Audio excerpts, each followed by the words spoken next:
옛날 옛적 조선시대 가난하지만 힘좋고 순박한 머슴 구봉이가 살았습니다. 구봉이는 덩치는 산만했지만 어찌나 어리숙하고 순진한지 동네 건달 운식이 패거리에게 늘 세경을 뜯기고 살았습니다. 운식이는 구봉이의 약점을 쥐고 흔들며 갖은 병목으로 돈을 갈취했지요. 어이 구봉이, 오늘은 내 놈 세경 받는 날 아닌가? 이 몸에게 빚 갚을 생각은 않고 어딜 그리 바삐 가시나? 운식이는 음흉한 미소를 지으며 구봉이의 앞을 가로막았습니다. 운식이 형님, 저번에 빚은 다 갚았다고 말씀드렸잖습니까? 구봉이는 울먹이며 애원했지만 운식이는 들은 척도 하지 않았습니다. 이 녀석 봐라. 이자라는 게 뭔지 몰라? 원금만 갚으면 다인 줄 아는 모양인데 어림없다. 이 녀석, 오늘 아주 혼쭐을 내줘야겠어. 운식이와 그 패거리들은 구봉이를 애워싸고 낄낄거렸습니다. 구봉이는 주먹을 꽉 쥐었지만 힘없는 자신을 탓하며 눈을 질끈 감았습니다. 운식이는 씩 웃으며 구봉이의 배를 힘껏 걷어찼습니다. 구봉이는 고통에 찬 신음을 흘리며 쓰러졌습니다. 운식이는 쓰러진 구봉이에게 침을 뱉으며 말했습니다. 다음부터는 쓸데없이 반항하지 말고 꼬박꼬박 상납하도록 해. 알겠어? 운식이 패거리는 구봉이를 남겨두고 사라졌습니다. 구봉이는 흙바닥에 주저앉아 눈물을 흘렸습니다. 부모님을 일찍 여인 구봉이는 굶주림을 면하기 위해 이리저리 돈을 빌리고 굳은 일을 마다하지 않았습니다. 하지만 운식이 패거리에게 돈을 빌린 것이 화근이었습니다. 빚은 이미 다 갚았지만 운식이는 끊임없이 이자를 요구하며 구봉이를 괴롭혔습니다. 아버지, 어머니, 오늘따라 더 그립습니다. 못난 아들놈이 이렇게 힘없이 당하고만 있으니 하늘에서라도 저를 굽어 살펴주소서. 마을 사람들은 구봉이를 불쌍히 여겼지만 운식이 패거리의 보복이 두려워 선뜻 나서지 못했습니다. 구봉이는 힘겨운 하루하루를 보내면서도 희망을 잃지 않으려 애썼습니다. 그러던 어느 날 구봉이는 집으로 돌아가던 길에 허름한 차림의 노인을 만났습니다. 등은 굽고 백발이 성성한 노인은 며칠은 굶은 듯 몹시 수척해 보였습니다. 구봉이는 돌아가신 아버지를 떠올리며 노인을 그냥 지나칠 수 없었습니다. 어르신, 이거라도 좀 드시겠습니까? 가진 건 없지만 알감자 몇 알이 있습니다. 고맙네, 젊은이. 사흘 밤낮을 굶었더니 기운이 하나도 없었는데 잘 먹겠네. 노인은 구봉이가 건넨 알감자를 허겁지겁 먹어치웠습니다. 구봉이는 노인의 모습에 마음이 아팠습니다. 그런데 그때 운식이 패거리가 나타났습니다. 어이, 구봉이, 또 어디서 뭘 얻어먹고 오는 길이냐? 아주 돈 안 갚으려고 작정을 했구만. 이번에는 정말 안 됩니다. 이러다 저 정말 굶어 죽습니다. 엄살은 내 덩치를 보니 아주 잘 먹고 다니는 것 같구만. 이리 와봐, 이 녀석. 운식이 패거리는 구봉이를 애워쌌습니다. 구봉이는 울먹이며 주위를 둘러봤지만 도움을 청할 사람은 노인뿐이었습니다. 하지만 노인에게까지 피해를 줄 수는 없었습니다. 젊은이, 저 차들이 왜 저러는 겐가? 노인이 물었습니다. 돈을 빌렸다가 다 갚았는데 억지를 부리며 괴롭히는 겁니다. 어르신은 괜히 휘말리지 마시고 어서 가보십시오. 저는 매 좀 맞으면 됩니다. 구봉이의 말에 노인은 갑자기 눈을 부릅떴습니다. 그리고는 자리에서 벌떡 일어섰습니다. 이놈들, 세상이 아무리 어지러워도 힘없는 백성을 괴롭히는 것은 용서할 수 없다. 하하, 구봉이, 어디서 이상한 노인네를 데려왔구나. 영감, 그 지팡이로 우리를 혼내주기라도 할 셈인가?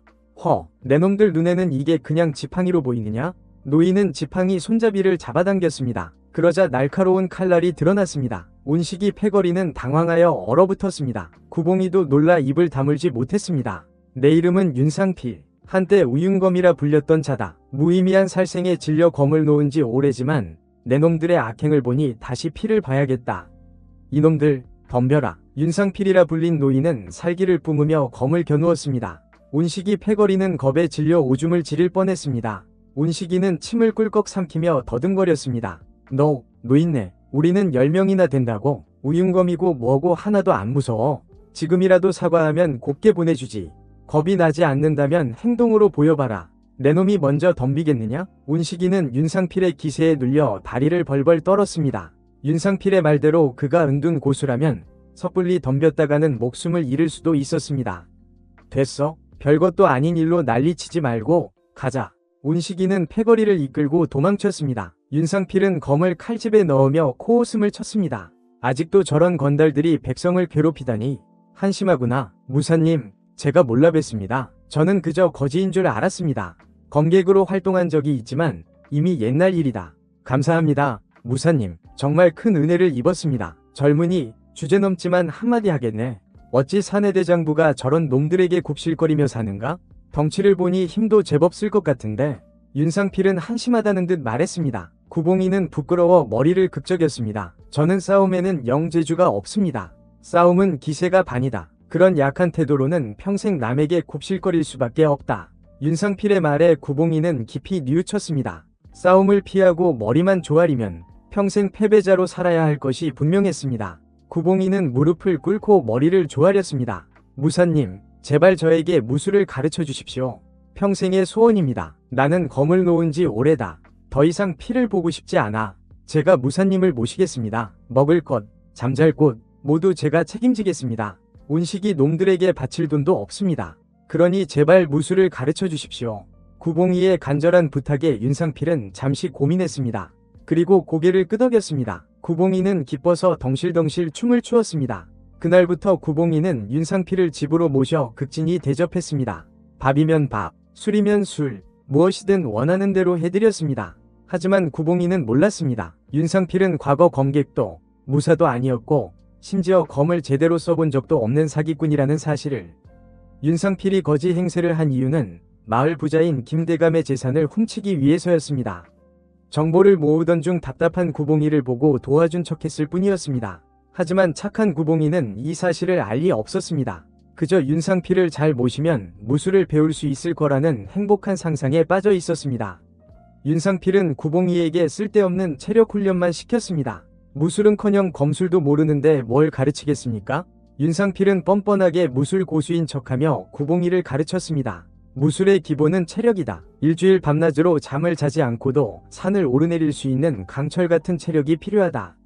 그러니 오늘부터 매일 아침 저녁으로 저 산을 뛰어 올라갔다 오너라. 제가 뜀박질에는 영 소질이 없는데요.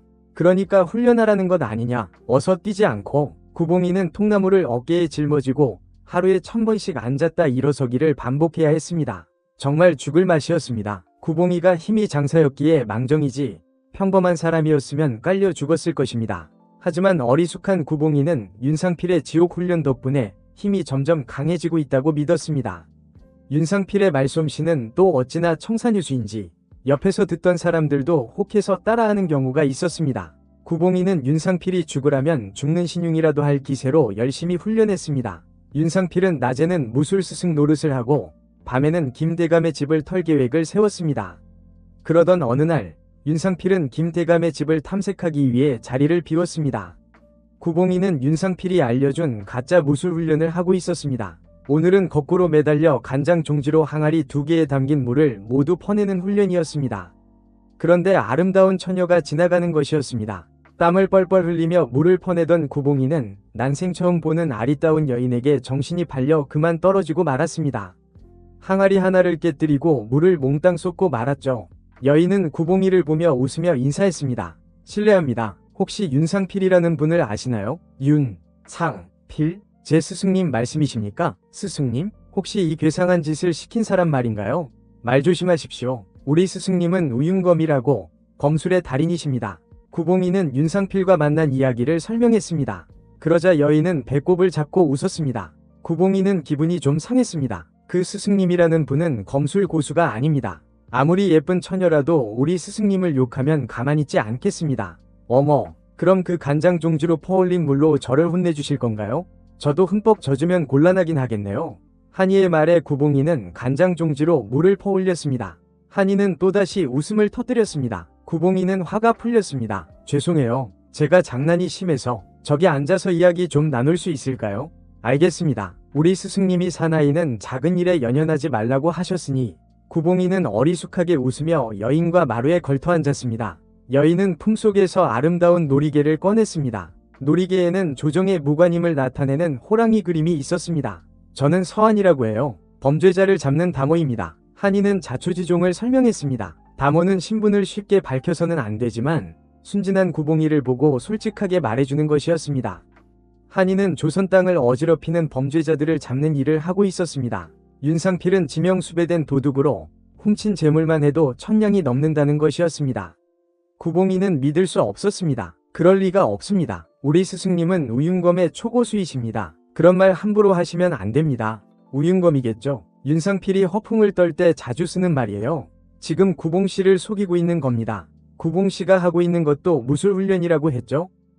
그걸 어떻게 아십니까? 윤상필이 늘 하는 거짓말이니까요. 구봉이는 고민에 빠졌습니다. 하지만 윤상필이 시키는 대로 하니 정말 힘이 세지고 있었습니다. 쓸모없는 일은 아니었던 겁니다. 구봉이는 고개를 저었습니다. 그럴 리 없습니다. 제 몸이 이렇게나 변했단 말입니다. 구봉이는 우통을 벗어던졌습니다. 근육질 몸매가 드러났습니다. 천하장사도 울고 갈 정도였습니다. 한이도 깜짝 놀랐습니다. 아무리 그래도 아녀자 앞에서 함부로 살갗을 보이면 안 됩니다. 아이고, 죄송합니다. 제가 흥분해서 실수를 했네요. 그래도 단련을 게을리하지 않았다는 건 알겠어요. 하지만 그건 윤상필 덕분이 아니라 구봉씨의 노력 덕분이에요. 아닙니다. 저는 스승님이 아니었으면 이렇게 열심히 훈련할 생각도 못했을 겁니다. 그러니 저희 스승님을 너무 나쁘게 말하지 마십시오. 한이는 구봉이의 착한 심성과 올곧은 신념에 감동했습니다. 평생 범죄자들만 보아왔던 한이에게는 큰 충격이었습니다. 그래요. 하지만 조만간 이자가 큰일을 저지를 텐데 그 현장을 제가 덮칠 겁니다. 그때 구봉씨를 다시 찾아오겠습니다. 그러면 제 말이 진실이라는 걸 알게 될 겁니다. 한이는 그렇게 말하고 떠났습니다. 구봉이는 다시 훈련에 매진했습니다. 오늘은 간장 종지로 물을 모두 퍼나르고 산에서 가져온 바위를 깨뜨려야 했습니다. 설령 1년, 10년이 걸려도 말입니다. 그 사이 윤상필은 김대감 집 머슴들의 이야기를 엿들으며 정보를 모으고 있었습니다. 이번에 김대감이 청나라 놈들과 내통한다더군. 뭐라고? 이거 큰일 나겠는데? 우리는 그냥 시키는 대로 해야지. 뭐 어쩌겠어? 김대감은 최근 재물을 잔뜩 끌어모으고 있었습니다. 청나라와 내통하여 사병을 모으고 있었기 때문입니다. 윤상필에게는 기회였습니다. 김대감의 더러운 돈을 훔쳐도 뒤탈이 없을 것이기 때문입니다. 김대감 집 금고에 엄청난 금은보화가 숨겨져 있는 것은 확실해졌으니 이제 숨어 들어갈 구멍만 찾으면 되었습니다. 그런데 이 머저리 구봉이가 계속해서 윤상필에게 무술을 가르쳐 달라며 졸라댔습니다. 스승님, 명령하신 대로 이 큰 항아리의 물을 다 퍼날랐습니다. 그래, 잘했다. 그럼 이제 저 바위만 부수면 되겠구나. 아묘, 스승님, 저것만 해내면 비급을 알려주시는 거죠? 윤상필은 구봉이를 보며 오싹해졌습니다. 저번에 멧돼지를 맨손으로 때려잡으라고 했더니 정말로 잡아온 적이 있었습니다. 이번에도 저 바위를 맨손으로 부술 수 있을까요? 윤상필은 제발 아니기를 빌었습니다. 큰일 났구나. 이놈이 도대체 어디까지 해내려는 게냐? 윤상필은 바위를 맨주먹으로 치며 기합을 지르는 구봉이를 보며 손톱을 물어뜯었습니다. 마음이 급해졌습니다. 하루빨리 김대감 집을 털고 이 마을을 떠나야 했습니다. 바보 취급했던 구봉이가 무서워지기 시작한 것입니다. 그래서 윤상필은 계획보다 빨리 거사를 치르기로 했습니다. 구봉이는 매일같이 맨주먹으로 바위를 쳤습니다. 멍든 두 주먹은 살갗이 벗겨지고 피투성이가 되었습니다. 그래도 구봉이는 멈추지 않았습니다. 이 단단한 바위는 자신의 삶을 가로막는 장애물처럼 보였고 이를 부수지 못하면 영영 나약한 자신으로 남을 것 같았기 때문입니다. 그리고 한 달째 되는 날, 구봉이는 바위 앞에 섰습니다. 오늘이야말로 바위를 깨뜨리는 날이라고 직감했습니다. 이유는 알 수 없었습니다. 그저 느낌뿐이었습니다. 피부를 스치는 축축한 바람, 코끝에 스치는 물냄새, 모든 감각이 곤두서고 심장 깊은 곳에서 알 수 없는 힘이 솟구쳤습니다. 온몸은 근육통과 피로로 무거웠지만 머릿속은 맑았습니다. 구봉이는 있는 힘껏 바위에 오른손 주먹을 내질렀습니다. 그리고 쩌저저 태산이 갈라지는 듯한 소리가 들렸습니다. 어메, 이게 뭐여? 내가 진짜로 바위를 부쉈구먼. 구봉이는 두 쪽으로 쪼개진 바위를 보며 깜짝 놀랐습니다. 드디어 바위를 맨주먹으로 부수는데 성공한 것입니다. 구봉이는 폴짝폴짝 뛰며 기뻐했습니다. 이제 스승님에게 무술 비급을 배울 수 있게 되었으니 말입니다. 하지만 밤은 이미 깊었고 윤상필은 집에 돌아오지 않았습니다. 구봉이는 스승님을 기다리다 지쳐 잠들었습니다. 그리고 다음날 아침, 윤상필이 아닌 다른 사람이 구봉이를 깨웠습니다. 바로 한이였습니다. 구봉씨, 일어나 보세요. 한이야씨, 죄송하지만 우리 스승님은 안 들어오셨습니다.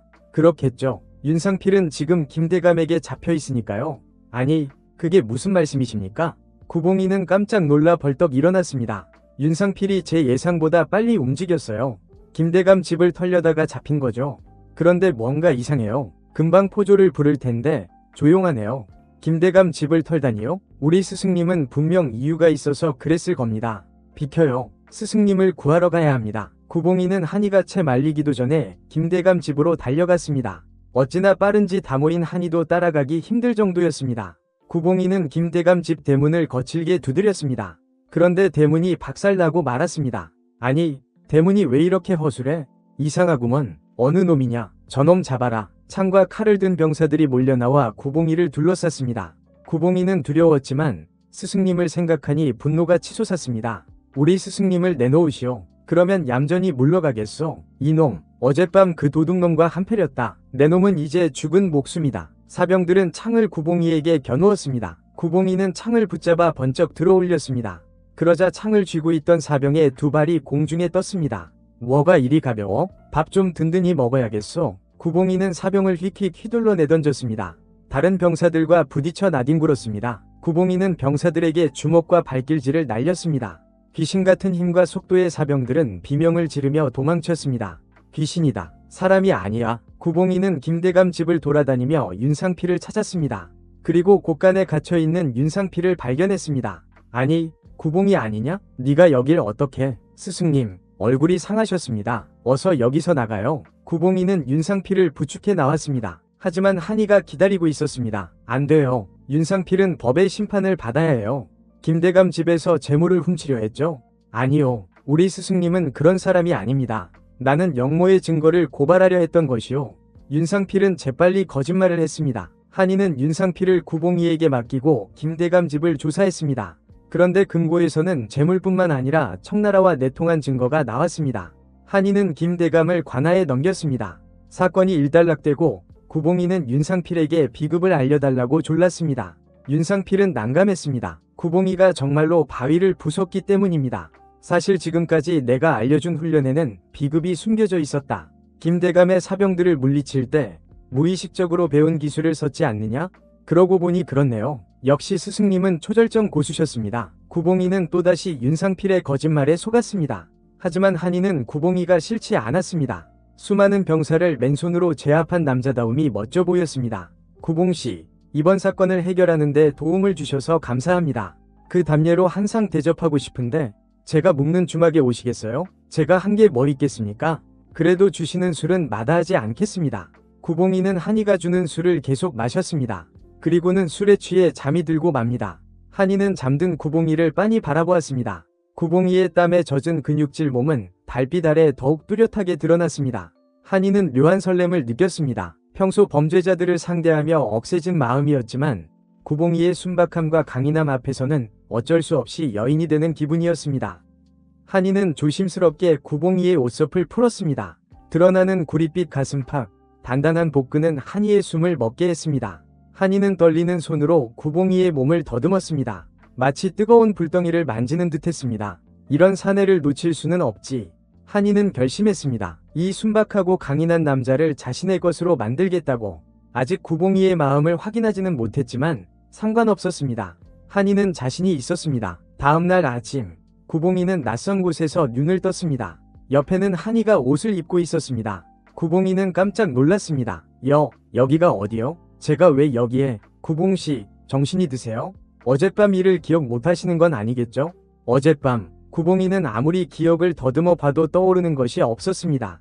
한이는 씩 웃으며 말했습니다. 우리는 어젯밤 뜨거운 밤을 보냈어요. 그리고 혼인을 약속했답니다. 혼인이라고요? 그게 무슨 말씀이십니까? 구봉씨, 제 몸은 이제 구봉씨 것입니다.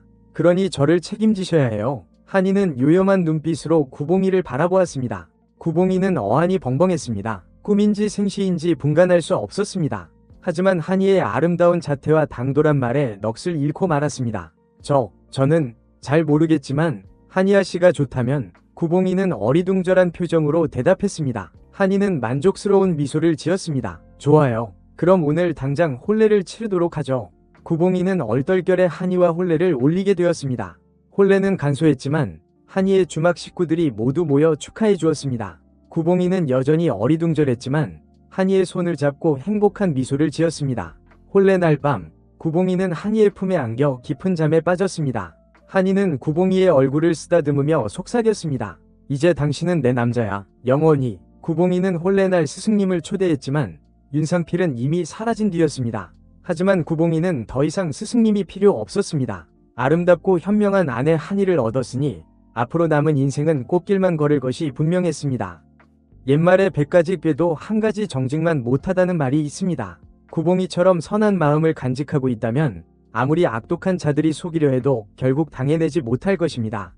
우리 모두 구봉이처럼 심지 굳고 올곧은 마음을 가져야겠습니다. 그리고 때로는 운명처럼 찾아오는 사랑을 놓치지 않는 용기도 필요하겠지요. 한이처럼 말입니다. 구봉이는 새색시 한이와 알콩달콩 신혼생활을 시작했습니다. 한이는 더 이상 다모 일을 하지 않고 주막 일을 도우며 구봉이의 곁을 지켰습니다. 구봉이는 여전히 어리숙했지만 한이의 사랑과 보살핌 덕분에 조금씩 세상 물정을 알아가기 시작했습니다. 하지만 구봉이의 마음 한구석에는 풀리지 않는 의문이 남아있었습니다. 바로 스승님 윤상필의 행방이었습니다. 윤상필은 감쪽같이 사라져버렸고 그 어디에서도 그의 소식을 들을 수 없었습니다. 구봉이는 윤상필이 자신을 속였다는 것을 알면서도 그를 원망할 수 없었습니다.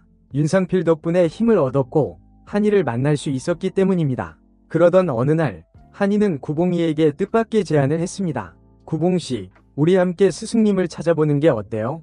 스승님을요? 하지만 스승님은 우리를 떠나셨잖습니까? 그래도 혹시 모르잖아요. 스승님이 남긴 단서가 있을지도 몰라요. 한이는 윤상필이 남긴 물건들을 샅샅이 뒤졌습니다. 그리고 낡은 지팡이 속에서 작은 종이 조각을 발견했습니다. 종이에는 알 수 없는 글자들이 적혀 있었습니다.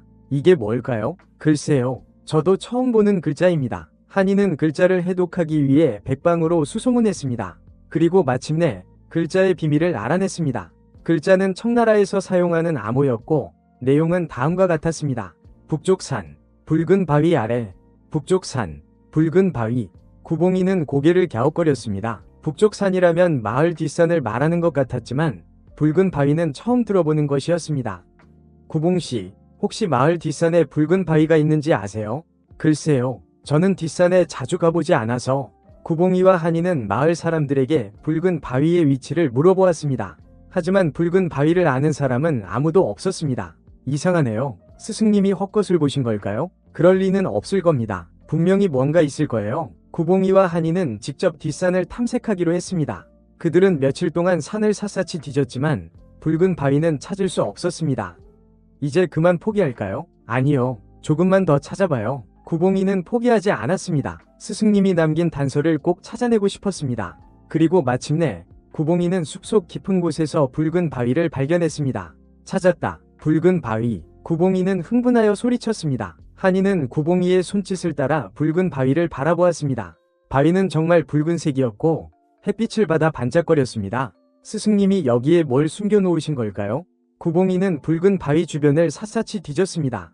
그리고 바위 아래에서 작은 동굴을 발견했습니다. 동굴 안에는 낡은 상자가 하나 놓여 있었습니다. 이 상자 안에 스승님의 비밀이 들어있는 걸까요? 구봉이는 조심스럽게 상자를 열었습니다. 상자 안에는 뜻밖의 물건들이 들어있었습니다. 그것은 바로 윤상필이 훔쳤던 김대감의 금은보화였습니다. 이럴 수가. 스승님이 김대감의 재물을 훔쳐 여기에 숨겨놓으셨던 거군요.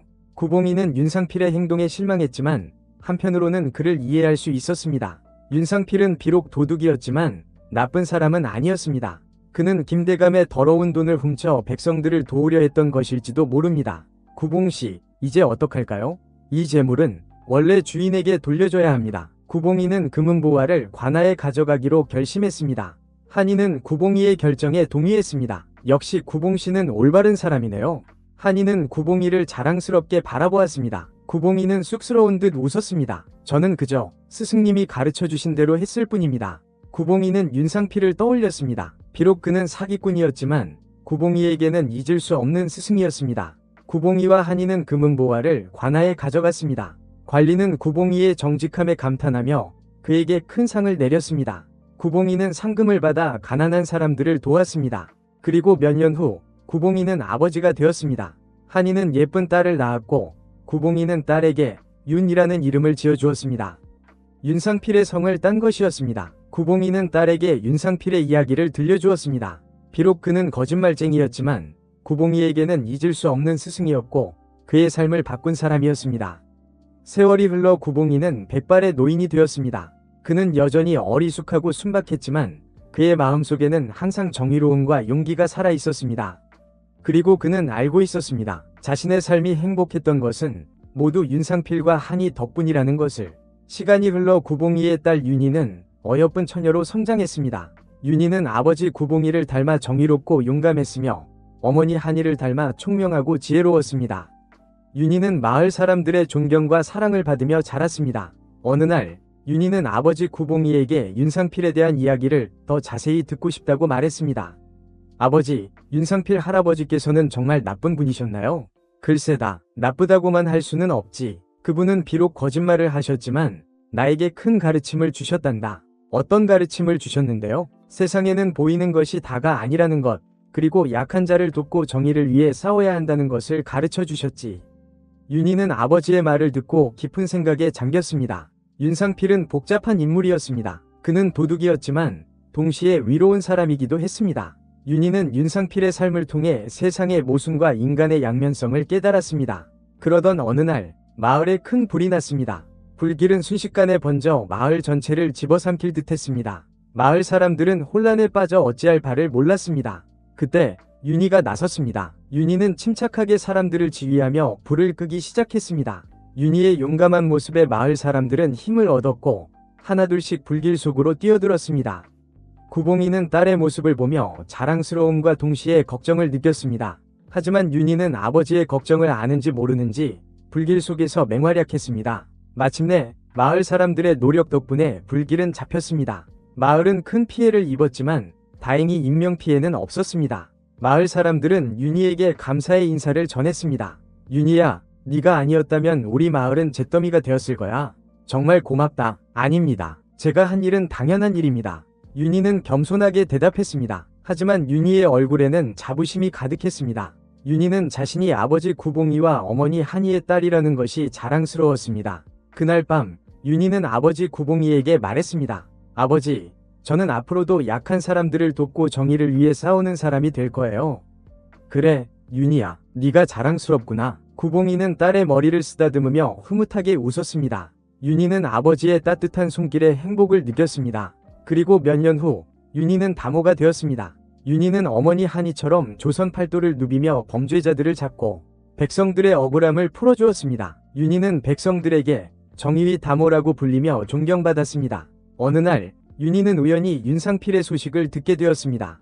윤상필은 깊은 산속 암자에서 홀로 살고 있다는 것이었습니다. 윤희는 윤상필을 만나러 가기로 결심했습니다. 윤희는 험한 산길을 헤치고 윤상필의 암자를 찾아갔습니다. 윤상필은 백발의 노인이 되어 있었지만 그의 눈빛은 여전히 날카로웠습니다. 당신은 누구시오? 저는 구봉이의 딸 윤희라고 합니다. 구봉이의 딸. 윤상필은 놀란 표정으로 윤희를 바라보았습니다. 윤희는 윤상필에게 자신의 이야기를 들려주었습니다. 윤상필은 윤희의 이야기를 듣고 깊은 감회에 젖었습니다. 구봉이가 그렇게 훌륭하게 자랐다니 정말 기쁘구나. 할아버지, 저는 할아버지께 감사드립니다. 할아버지께서 아버지에게 가르침을 주셨기 때문에 제가 이렇게 잘할 수 있었습니다. 나는 그저 거짓말쟁이였을 뿐인데 아닙니다. 할아버지께서는 아버지에게 용기와 정의를 가르쳐 주셨습니다. 그것은 어떤 거짓말보다 값진 가르침이었습니다. 윤희는 윤상필에게 진심으로 감사를 표했습니다. 윤상필은 눈물을 글썽이며 윤희의 손을 잡았습니다. 고맙다. 내 마지막 소원을 들어줘서. 윤상필은 그날 밤 조용히 눈을 감았습니다. 윤희는 윤상필의 장례를 치러주고 그의 묘비에 이렇게 새겼습니다. 거짓말쟁이였지만 의로운 사람이었던 윤상필, 여기에 잠들다. 윤희는 윤상필의 죽음을 통해 다시 한번 삶의 의미를 깨달았습니다. 세상에는 선과 악, 진실과 거짓이 뒤섞여 있지만 중요한 것은 자신의 양심에 따라 살아가는 것이라는 것을. 윤희는 앞으로도 계속해서 정의를 위해 싸우고 약한 사람들을 도울 것입니다. 그것이 윤상필과 구봉이 그리고 한이가 윤희에게 가르쳐준 삶의 방식이었기 때문입니다. 그리고 윤희는 알고 있었습니다. 자신의 삶이 행복한 것은 모두 그들 덕분이라는 것을. 윤희는 다모로서의 삶에 충실했습니다. 그녀는 뛰어난 무술 실력과 지혜, 그리고 백성을 향한 따뜻한 마음으로 수많은 사건을 해결했습니다. 억울한 누명을 쓴 사람을 구하고 탐관오리를 벌하고 흉악한 범죄자를 잡아 감옥에 넣었습니다. 윤희의 명성은 조선 팔도에 퍼져나갔고 백성들은 그녀를 암행어사라고 부르며 칭송했습니다. 그러던 어느 날 윤희는 궁궐에서 은밀한 부름을 받았습니다. 왕은 윤희에게 특별한 임무를 맡겼습니다. 윤다모, 그대의 명성은 익히 들어 알고 있어. 지금 이 나라에는 영모를 꾀하는 무리가 있어. 그들의 음모를 밝혀내고 역적들을 처단하는 것이 그대의 임무요. 성은이 망극하옵니다. 전하, 반드시 역적들을 잡아 전하의 은혜에 보답하겠나이다. 윤희는 왕의 명을 받들어 영모 사건을 조사하기 시작했습니다.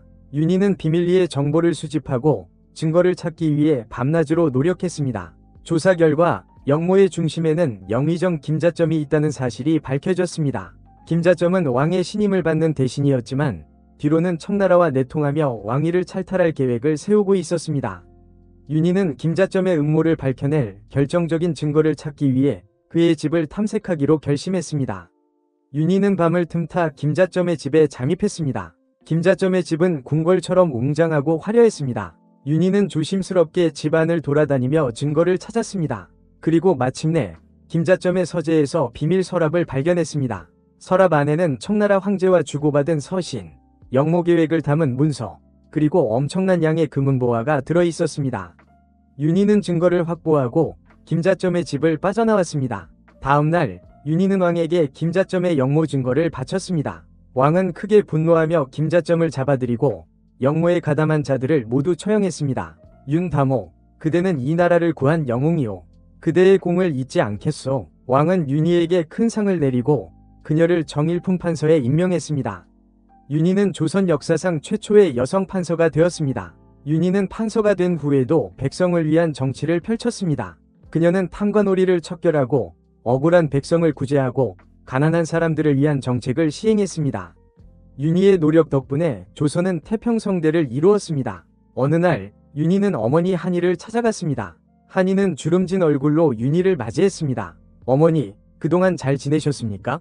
그래, 윤희야, 너는 나라를 위해 큰일을 하고 있구나. 내 아버지가 살아계셨다면 정말 자랑스러워하셨을 거다. 아버지는 어떤 분이셨나요? 내 아버지는 세상에서 가장 어리석은 사람이었지만 동시에 세상에서 가장 용감하고 정의로운 사람이었다. 한이는 구봉이와의 추억을 떠올리며 눈물을 글썽였습니다. 윤희는 어머니의 손을 잡고 위로했습니다. 어머니, 걱정 마세요. 저는 아버지와 어머니의 딸입니다. 앞으로도 두 분의 뜻을 이어받아 백성을 위해 살아가겠습니다. 그래, 윤희야, 네가 있어 든든하구나. 한이는 윤희를 꼭 안아주었습니다. 윤희는 어머니의 품에서 따뜻함과 사랑을 느꼈습니다. 세월이 흘러 윤희는 백발의 노인이 되었습니다. 그녀는 여전히 백성을 위해 일하고 정의를 위해 싸웠습니다. 윤희는 자신의 삶을 돌아보며 한 가지 사실을 깨달았습니다. 자신의 삶은 결코 혼자만의 것이 아니었다는 것을.